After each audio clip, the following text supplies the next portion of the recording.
Livro de Gálatas. Eu, Paulo, apóstolo, nomeado não por um grupo de pessoas, nem por alguma autoridade humana, mas pelo próprio Jesus Cristo e por Deus, o Pai, que ressuscitou Jesus dos mortos, escrevo essa carta com todos os irmãos que estão comigo às igrejas da Galácia. Que Deus, o Pai e nosso Senhor Jesus Cristo lhes dêem graça e paz. Jesus entregou sua vida por nossos pecados, a fim de nos resgatar desse mundo mau, conforme Deus, nosso Pai, havia planejado. Toda a glória a Deus para todo sempre. Amém. Admiro-me que vocês estejam se afastando tão depressa daquele que os chamou para si por meio da graça de Cristo. Vocês estão seguindo um caminho diferente, que se faz passar pelas boas novas, mas que não são boas novas de maneira nenhuma. Estão sendo perturbados por aqueles que distorcem deliberadamente as boas novas de Cristo. Que seja amaldiçoado qualquer um, incluindo nós, ou mesmo um anjo do céu, que anunciar boas novas diferentes das que nós lhes anunciamos. Repito o que disse antes: se alguém anunciar boas novas diferentes das que vocês receberam, que seja amaldiçoado. Acaso estou tentando conquistar a aprovação das pessoas? Ou será que procuro a aprovação de Deus? Se meu objetivo fosse agradar as pessoas, não seria servo de Cristo. Irmãos, quero que vocês entendam que a mensagem das boas novas por mim anunciada não provém do raciocínio humano. Não a recebi de fonte humana e ninguém a ensinou a mim. Ao contrário, eu a recebi por revelação de Jesus Cristo. Vocês sabem como eu era quando seguia a religião judaica, como perseguia com violência a Igreja de Deus. Não medi esforços para destruí-la. Superava muitos os judeus de minha geração, sendo extremamente zeloso pelas tradições de meus antepassados. Contudo, ainda antes de eu nascer, Deus me escolheu e me chamou por sua graça. Foi do agrado dele revelar seu filho a mim, para que eu o anunciasse aos gentios. Quando isso aconteceu, não consultei ser humano algum. Tampouco subi a Jerusalém para pedir o conselho daqueles que eram apóstolos antes de mim. Em vez disso, fui à Arábia e depois voltei à cidade de Damasco. Então, passados 3 anos, fui a Jerusalém para conhecer Pedro, com quem permaneci 15 dias. O único outro apóstolo que vi naquela ocasião foi Tiago, irmão do Senhor. Afirmo diante de Deus que o que lhes escrevo não é mentira. Depois disso, fui às províncias da Síria e da Cilícia. As igrejas em Cristo que estão na Judéia ainda não me conheciam pessoalmente. Sabiam apenas o que as pessoas diziam. Aquele que nos perseguia agora anuncia a mesma fé que antes tentava destruir, e louvavam a Deus por minha causa. 14 anos depois, voltei a Jerusalém, dessa vez com Barnabé, e Tito também nos acompanhou. Fui para lá por causa de uma revelação. Reuni-me em particular com os líderes e compartilhei com eles as boas novas que tenho anunciado aos gentios. Queria me certificar de que estávamos de acordo, pois temia que meus esforços, anteriores e presentes, fossem considerados inúteis. Mas eles me apoiaram e nem sequer exigiram que Tito, que me acompanhava, fosse circuncidado embora fosse gentil. Essa questão foi levantada apenas por causa de alguns falsos irmãos que se infiltraram em nosso meio para nos espionar e nos tirar a liberdade que temos em Cristo Jesus. Sua intenção era nos escravizar, mas não cedemos a eles nem por um momento, a fim de preservar a verdade das boas novas para vocês. Quanto aos líderes, cuja reputação a propósito não fez diferença alguma para mim, pois Deus não age com favoritismo, nada tiveram a acrescentar àquilo que eu pregava. Ao contrário, viram que me havia sido confiada a responsabilidade de anunciar as boas novas aos gentios, assim como a Pedro tinha sido confiada a responsabilidade de anunciar as boas novas aos judeus. Pois o mesmo Deus que atuou por meio de Pedro como apóstolo aos judeus, também atuou por meu intermédio como apóstolo aos gentios. De fato, Tiago, Pedro e João, tidos como colunas, reconheceram a graça que me foi dada e aceitaram Barnabé e a mim como seus colaboradores. Eles nos incentivaram a dar continuidade à pregação aos gentios, enquanto eles prosseguiriam no trabalho com os judeus. Sua única sugestão foi que continuássemos a ajudar os pobres, o que sempre fiz com dedicação. Mas quando Pedro veio a Antioquia, tive de opor-me a ele abertamente, pois o que ele fez foi muito errado. No começo, quando chegou, ele comia com os gentios. Mais tarde, porém, quando vieram alguns amigos de Tiago, começou a se afastar, com medo daqueles que insistiam na necessidade de circuncisão. Como resultado, outros judeus imitaram a hipocrisia de Pedro e até mesmo Barnabé se deixou levar por ela. Quando vi que não estavam seguindo a verdade das boas novas, disse a Pedro diante de todos: Se você, que é judeu de nascimento, vive como gentil e não como judeu, por que agora obriga esses gentios a viverem como judeus? Você e eu somos judeus de nascimento e não pecadores, como os judeus consideram os gentios. E, no entanto, sabemos que uma pessoa é declarada justa diante de Deus pela fé em Jesus Cristo e não pela obediência à lei. E cremos em Cristo Jesus para que fôssemos declarados justos pela fé em Cristo e não porque obedecemos à lei. Pois ninguém é declarado justo diante de Deus pela obediência à lei. Mas se a busca da justiça por meio de Cristo nos torna culpados de abandonar a lei, isso torna Cristo responsável por nosso pecado? De maneira nenhuma. Se, pois, reconstruo o antigo sistema da lei que já destruí, então faço de mim mesmo transgressor da lei. Pois quando procurei viver por meio da lei, ela me condenou. Portanto, morri para a lei a fim de viver para Deus. Fui crucificado com Cristo. Assim, já não sou eu quem vive, mas Cristo vive em mim. Portanto, vivo nesse corpo terreno pela fé no Filho de Deus, que me amou e se entregou por mim. Não considero a graça de Deus algo sem sentido, pois se a obediência à lei nos tornasse justos diante de Deus, não haveria necessidade alguma de Cristo morrer. Ó Gálatas insensatos! Quem os enfeitiçou? Jesus Cristo não lhes foi explicado tão claramente como se tivessem visto com os próprios olhos a morte dele na cruz? Deixe-me perguntar apenas uma coisa. Vocês receberam o Espírito porque obedeceram à lei ou porque creram na mensagem que ouviram? Será que perderam o juízo? Tendo começado no Espírito, por que agora procuram tornar-se perfeitos por seus próprios esforços? Será que foi à toa que passaram por tantos sofrimentos? É claro que não foi à toa. Volto a perguntar: acaso aquele que lhes deu o Espírito e realizou milagres entre vocês agiu assim porque vocês obedeceram à lei ou porque vocês creram na mensagem que ouviram? Da mesma forma, Abraão creu em Deus e assim foi considerado justo. Logo, os verdadeiros filhos de Abraão são aqueles que creem. As Escrituras previram esse tempo em que Deus declararia os gentios justos por meio da fé. Ele anunciou essas boas novas a Abraão há muito tempo, quando disse: Todas as nações da terra serão abençoadas por seu intermédio. Portanto, todos os que creem participam da mesma bênção que Abraão recebeu por crer. Contudo, os que confiam na lei para serem declarados justos estão sob maldição, pois as Escrituras dizem: Maldito quem não se mantiver obediente a tudo que está escrito no livro da lei. É evidente, portanto, que ninguém pode ser declarado justo diante de Deus pela lei, pois as Escrituras dizem: o justo viverá pela fé. A lei, porém, não é baseada na fé, pois diz: quem obedece à lei viverá por ela. Mas Cristo nos resgatou da maldição pronunciada pela lei, tomando sobre si a maldição por nossas ofensas. Pois as Escrituras dizem: Maldito todo aquele que é pendurado no madeiro. Por meio de Cristo Jesus, os gentios foram abençoados com a mesma bênção de Abraão, para que recebêssemos, pela fé, o Espírito prometido. Irmãos, apresento-lhes um exemplo da vida diária. Ninguém pode anular ou fazer acréscimos a uma aliança irrevogável. Pois bem, Deus fez a promessa a Abraão e a seu descendente. Observem que as Escrituras não dizem a seus descendentes, como se fosse uma referência a muitos, mas sim a seu descendente, isto é, Cristo.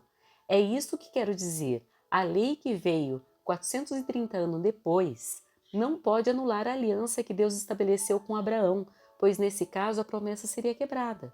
Portanto, se a herança pudesse ser recebida pela obediência à lei, ela não viria pela aceitação da promessa.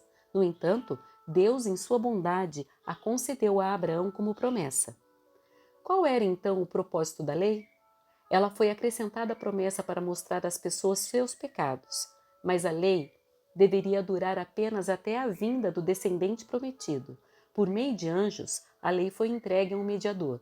O mediador, porém, só é necessário quando dois ou mais precisam chegar a um acordo, e Deus é um só. Existe, portanto, algum conflito entre a lei e as promessas de Deus? De maneira nenhuma. Se a lei fosse capaz de nos conceder nova vida, seríamos declarados justos pela obediência a ela. Mas as Escrituras afirmam que somos todos prisioneiros do pecado, de modo que nós, os que cremos, recebemos a promessa de libertação apenas pela fé em Jesus Cristo. Antes que o caminho da fé se tornasse disponível, fomos colocados sob a custódia da lei e mantidos sob a sua guarda, até que essa fé fosse revelada.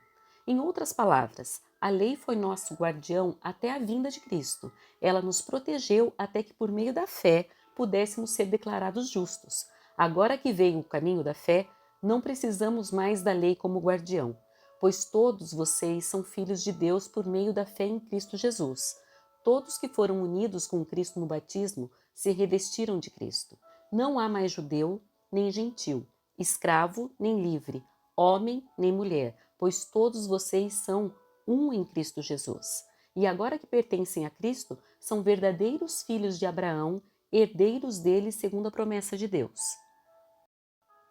Portanto, pensem da seguinte forma: enquanto não atingir a idade adequada, o herdeiro não está numa posição muito melhor que a de um escravo, apesar de ser dono de todos os bens. Deve obedecer a seus tutores e administradores até a idade determinada por seu pai.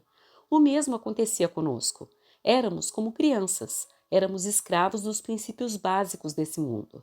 Mas quando chegou o tempo certo, Deus enviou seu filho, nascido de uma mulher e sob a lei. Assim, o fez para resgatar a nós que estávamos sob a lei, a fim de nos adotar como seus filhos. E porque nós somos seus filhos, Deus enviou ao nosso coração o Espírito de seu Filho, e por meio dele clamamos: Abba, Pai.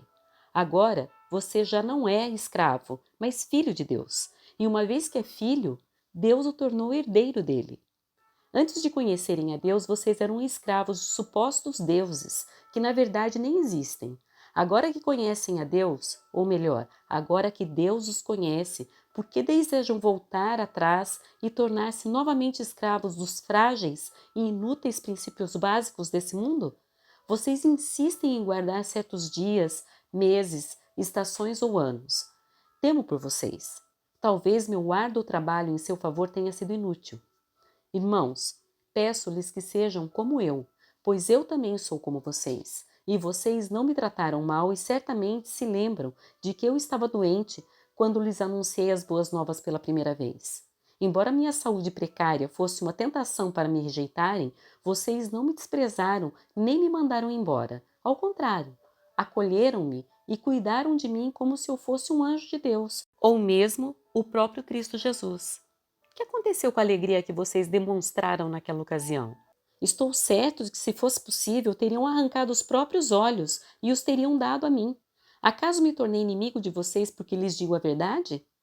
Esses falsos mestres estão extremamente ansiosos para agradá-los, mas suas intenções não são boas.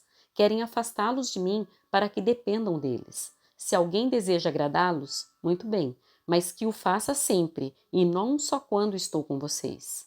Ó, meus filhos queridos, sinto como se estivesse passando outra vez pelas dores de parto por sua causa, e elas continuarão até que Cristo seja plenamente desenvolvido em vocês.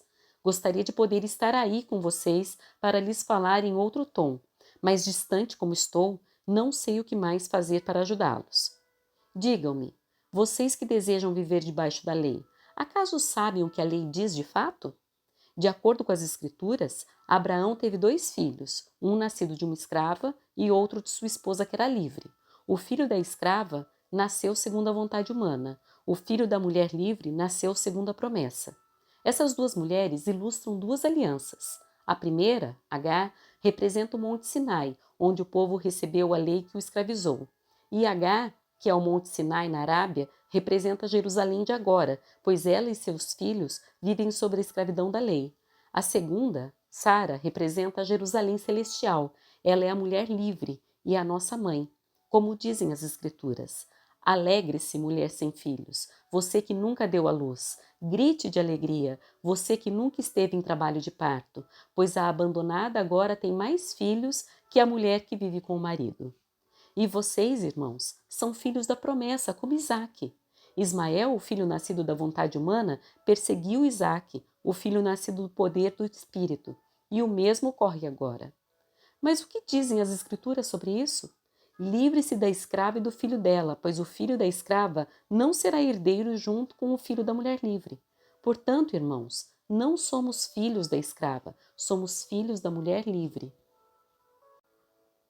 Portanto, permaneçam firmes nessa liberdade, pois Cristo verdadeiramente nos libertou. Não se submetam novamente à escravidão da lei. Prestem atenção. Eu, Paulo, lhes digo: se vocês se deixarem ser circuncidados, Cristo de nada lhes servirá. Volto a dizer: todo aquele que se deixa ser circuncidado deve obedecer a toda a lei. Pois se vocês procuram tornar-se justos diante de Deus pelo cumprimento da lei, foram separados de Cristo e caíram para longe da graça. Mas nós que vivemos pelo Espírito, esperamos ansiosamente receber pela graça a justiça que Deus nos prometeu.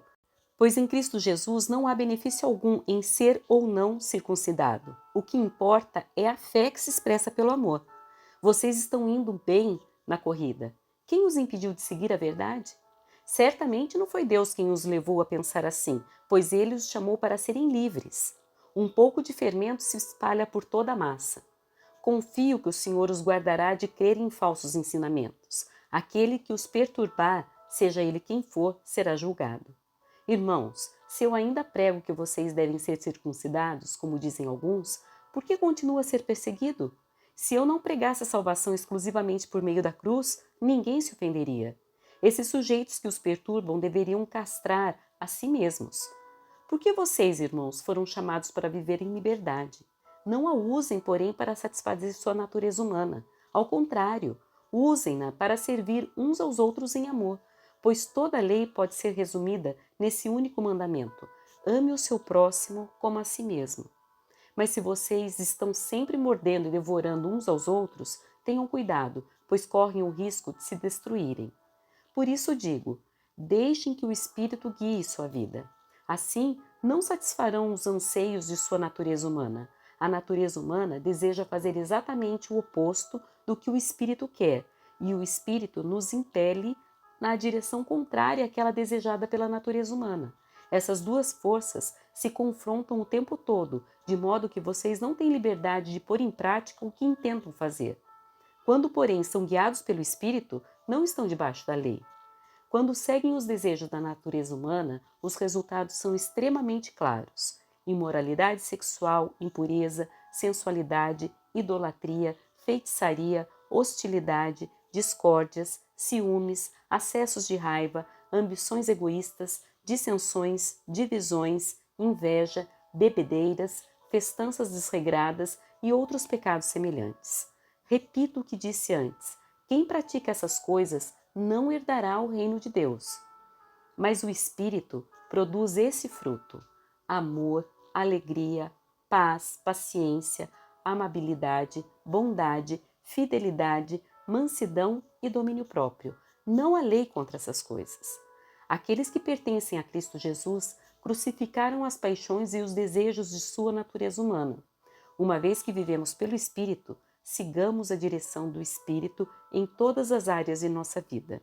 Não nos tornemos orgulhosos, provocando e invejando uns aos outros. Irmãos, se alguém for vencido por algum pecado, vocês que são guiados pelo Espírito devem, com mansidão, ajudá-lo a voltar ao caminho certo. E cada um cuide para não ser tentado. Ajudem a levar os fardos uns dos outros e obedeçam desse modo à lei de Cristo. Se vocês se consideram importantes demais para ajudar os outros, estão apenas enganando a si mesmos.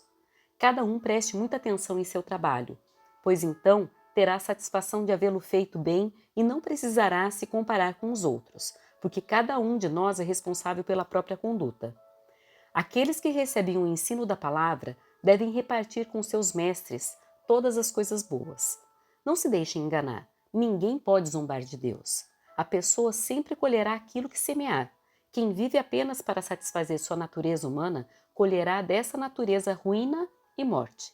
Mas quem vive para agradar o Espírito, colherá do Espírito a vida eterna. Portanto, não nos cansemos de fazer o bem. No momento certo, teremos uma colheita de bênçãos, se não desistirmos. Por isso, sempre que tivermos oportunidade, façamos o bem a todos, especialmente aos da família da fé. Vejam com que letras grandes lhe escrevo, de próprio punho, essas palavras finais. Aqueles que procuram obrigá-los a se circuncidar e desejam causar boa impressão para outros, a fim de não serem perseguidos por ensinar que somente a cruz de Cristo pode salvar. E nem mesmo aqueles que defendem a circuncisão cumprem toda a lei. Querem que vocês sejam circuncidados só para que eles se gloriem disso. Quanto a mim, que eu jamais me glorie em qualquer coisa, a não ser na cruz de nosso Senhor Jesus Cristo. Por causa dessa cruz, meu interesse nesse mundo foi crucificado e o interesse do mundo em mim também morreu. Não importa se fomos circuncidados ou não, o que importa é que fomos transformados em nova criação. Que a paz e a misericórdia de Deus estejam sobre todos os que vivem de acordo com esse princípio e sobre o Israel de Deus. De agora em diante, que ninguém me perturbe com essas coisas, pois levo em meu corpo cicatrizes que mostram que pertenço a Jesus. Irmãos, que a graça de nosso Senhor Jesus Cristo esteja com o espírito de vocês. Amém.